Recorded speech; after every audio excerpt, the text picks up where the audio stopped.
Make in India will not spur innovation and technology in India. From a theoretical perspective, Make in India will tend to violate the theory of comparative advantage. If it is not economically feasible to manufacture a commodity in India, it is best to import the same from a country which enjoys comparative advantage in its production. International trade, after all, is self-regulated. The government's policies have unwittingly tilted the balance in favor of innovating for the world rather than creating conditions that help encourage innovations for India's own needs.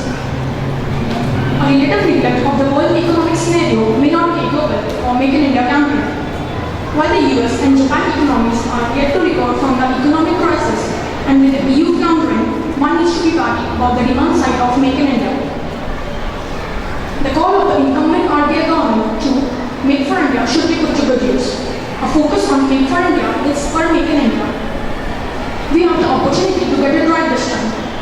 This is very important for India. At this point, our focus should be on retaining manufacturing, not losing it. Our domestic companies rarely make in India, and the foreign companies that sell in India do not manufacture here. Since we do not belong to any power bloc, we need to have a robust economy so that we can avoid international economic shocks, because we cannot depend on multilateral support.